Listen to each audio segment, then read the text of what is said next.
नमस्कार मित्र हो, श्री स्वामी समर्थ. मित्र हो, आज आपण एक कथा पाहणार आहोत आणि या कथेचं नाव आहे मोक्ष. देवा उचल रे. एका म्हातारीची ही कथा तुम्हाला नक्कीच हृदयाला स्पर्श करून जाणार आहे, त्यामुळे कथा शेवटपर्यंत नक्की ऐका. कथेचं नाव देवा उचल रे.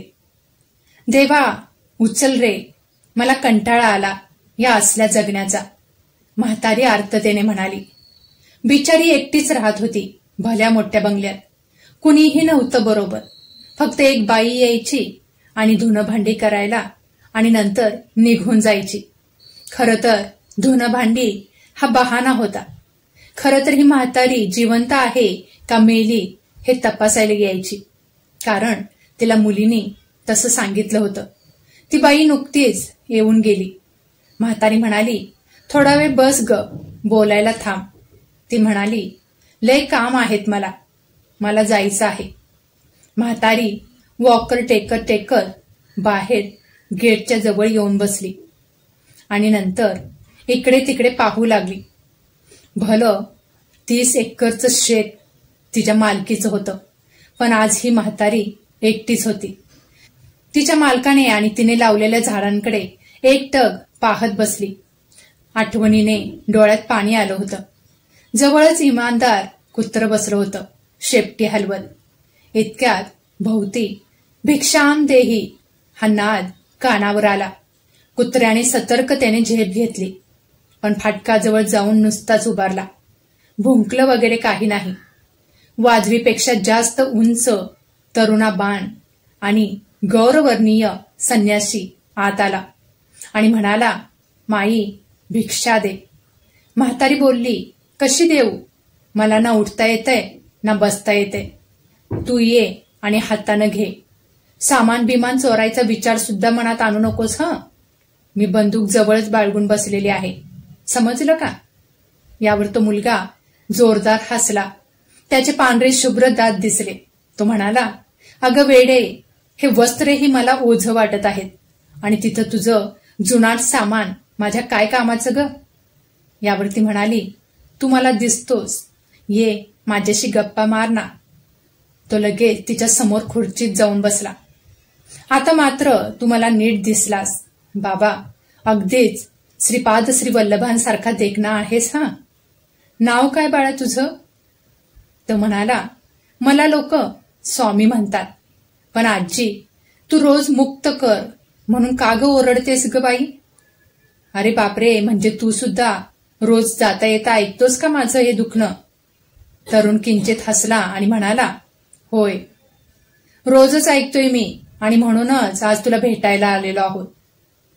काय सांगू पोरा तुला, मला 2 मुलं आहेत आणि एक मुलगी आहे. माझे मालक तलाठी होते. ते 16 वर्ष अगोदरच वारले. त्यांनीच हे शेतात घर बांधलं होतं. हे सगळं शेत आमचंच आहे. आता वाट्याने आम्ही करायला दिले. दोन्ही पोरं सांभाळत नाहीत. ते 1000 बहाणे सांगत असतात. आता काय ते ATM कार्ड निघाले ना, त्यातून माझी पेन्शनही काढत असतात. आता त्यांना माझी गरज राहिली नाही. काही पैसे तोंडावर फेकतात, बस. एक जेवणाचा डबा येतो बेचव, तेच आपलं खात बसते. मुलीला आहे माया, ती येती भेटायला, रडती आणि निघून जाती. डोळे पुसत फारच माया आहे तिला माझ्याविषयी. स्वामी मंद हसले आणि म्हणाले, माया वगैरे हे सगळं खोटं असतं. माई ती शेतावर नजर ठेवून असेल तर? नाही रे पोरा, ती तसली अजिबात नाही. अगं फोन करून बघ आणि सांग तिला की तुझं सगळं चांगलं आहे. मी जायदाद पोरांच्या नावाने करते. आणि जोरजोरात हसू लागले. म्हातारी तापट होती, पण आज ती शांत बसली होती. मोक्ष पाहिजे ना तुला? मिळेल, जरूर मिळेल, अवश्य मिळेल ग. त्यासाठी तर मला इथे पाठवलं आहे भगवंतांनी. म्हातारी म्हणाली, देवा माझं ऐकतोस का? ऐकतो का? कान किटून गेले परमेश्वराचे, स्वामी म्हणाले. आणि मुक्ती दे, मुक्ती दे. इतकं सोपं वाटतं का ग तुला मुक्ती मिळवणं?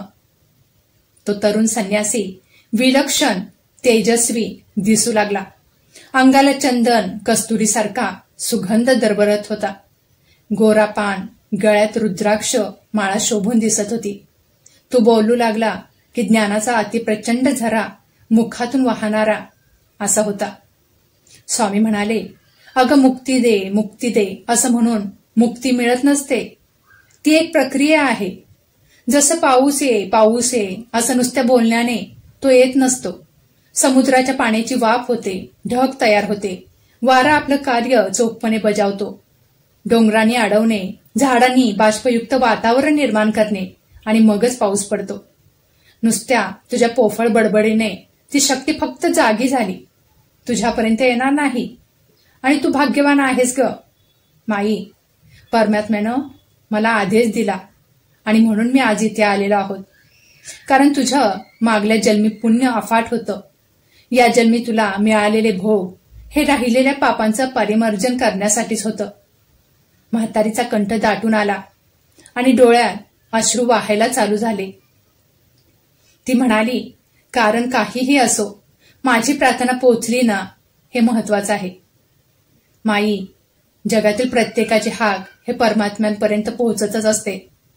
पण प्रारब्ध संचित अटळ असल्याने ते हस्तक्षेप टाळतात. पण काही क्वचित प्रसंगी त्यांनाही नियमात बदल करावाच लागतो. इतक्यात उघड्या गेटमधून अतिशय पांढरी शुभ्र गाय प्रवेश करून आत आली आणि तिथेच उभारली. तरुण संन्यासी प्रसन्नपणे त्या गायीकडे पाहून स्मित केलं आणि ही मी कुठेही असू दे मला शोधत येतेच असं म्हणू लागला. मग मला मोक्ष मुक्ती मिळेल का रे पोरा? म्हातारीचा आर्जीव आणि कातड स्वर पाहून त्या संन्याशाच्या डोळ्यात टचकन पाणी आलं आणि ते म्हणाले, माई, मुक्ती म्हणजे सगळं सोडून देणे. अगदी सगळंच. ना संपत्ती, ना आपतेष्ट, ना मुलं, ना आपला देह, कशाबद्दलही मोह नसावा. माई, तू आज या जमिनीच्या तुकड्यावर मोह लावून बसली आहेस. आज तुझ्या जीवनात काहीही राहिलं नाही. याचा तू आनंद मानायला हवास. कारण हेच खरं जीवन आहे. इतके दिवस फक्त नाटिका चालू होती असं समजता कुणाकडूनही अपेक्षा करू नकोस. अगदी स्वतःकडूनही नको. तुझं जीवन या जीवनात जिवंतपणी सगळ्या बंधनातून सुटलीस तरच तुला मेल्यावर कोण अडवणार आहे.